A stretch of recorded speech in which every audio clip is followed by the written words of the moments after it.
ಇನ್ನು ಬಾನು ಮುಷ್ತಾಕ್ ಅವರಿಂದ ದಸರಾ ಉದ್ಘಾಟನೆಗೆ ಬಿಜೆಪಿ ತನ್ನ ವಿರೋಧವನ್ನ ಮುಂದುವರಿಸಿದ್ದು ಬಿಜೆಪಿ ನಾಯಕರುಗಳ ವಿರುದ್ಧವಾಗಿ ಸಿಎಂ ಸಿದ್ದರಾಮಯ್ಯನವರು ವಾಗ್ದಾಳಿಯನ್ನ ನಡೆಸಿದ್ದಾರೆ. ಧರ್ಮಾಂಧರು ಮಾತ್ರ ಮುಷ್ತಾಕ್ ಹೆಸರನ್ನ ವಿರೋಧಿಸುತ್ತಾರೆ. ಅವರು ದನ ತಿನ್ನೋದನ್ನ ಬಿಜೆಪಿ ಅವರು ನೋಡಿದಾರಾ? ನಿಸಾರ್ ಅಹಮದ್ ದಸರಾ ಉದ್ಘಾಟನೆ ಮಾಡಿದ್ದಾರೆ. ಟಿಪ್ಪು ಹೈದರಾಲಿ ಕೂಡ ದಸರಾ ನಡೆಸಿದ್ದಾರೆ. ದಸರಾ ಸಾಂಸ್ಕೃತಿಕ ಹಬ್ಬ ಅಂತ ಸಿದ್ದರಾಮಯ್ಯನವರು ತಿರುಗೇಟು ಕೊಟ್ಟಿದ್ದಾರೆ.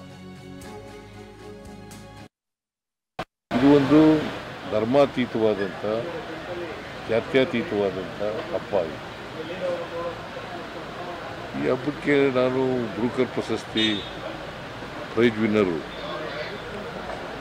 ಅವ್ರನ್ನ ಈ ಸಾರಿ ಮಾಡಬೇಕು ಅಂತೇಳಿ, ಯಾಕಂದರೆ ಬ್ರೂಕರ್ ಪ್ರಶಸ್ತಿ ವಿಜೇತರು ಭಾಳ ಕಡಿಮೆ ಕರ್ನಾಟಕದಲ್ಲಿ. ಇವರು ಎರಡನೇವರು ಇರಬೇಕು.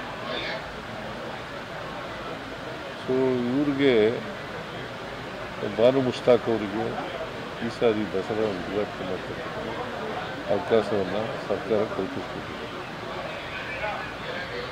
ಯಾರು ಧರ್ಮಾಂಧರಿದ್ದಾರೆ ಅವ್ರು ಮಾತ್ರ ಕೆಲವರು ಮಾತಾಡ್ತಾರೆ. ಸೊ ಅವ್ರಿಗೆ ಇತಿಹಾಸ ಗೊತ್ತಿಲ್ಲ ಅಂತ ಅನಿಸುತ್ತೆ.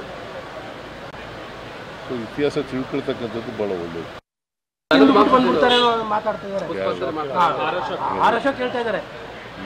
ನೀನು ದನ ತಿನ್ನೋದು ಯಾರು ನೋಡಿರೋರು? ಯಾರು ದನ ತಿಂತಾರೆ?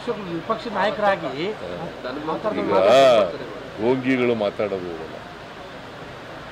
ಢೋಂಗಿಗಳು ಈಗ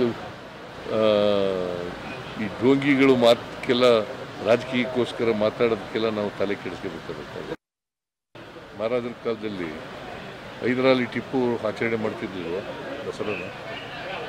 ಹೈದರಾಲಿ ಟಿಪ್ಪು ಮಹಾರಾಜರ ಆಳ್ವಿಕೆ ಇಲ್ಲದೆ ಇರುವಾಗ ಹೈದರಾಲಿ ಟಿಪ್ಪು ಮಾಡ್ತಾರೆ. ಆಮೇಲೆ ಮಿರ್ಜಾ ಇಸ್ಮಾಯಿಲು ಜವಾನರಾಗಿರಲಿಲ್ವ? ಅವರು ದಸರಾ ವಿಜೃಂಭಣೆಯಿಂದ ಮಾಡ್ತಾ ಇರಲಿಲ್ವ?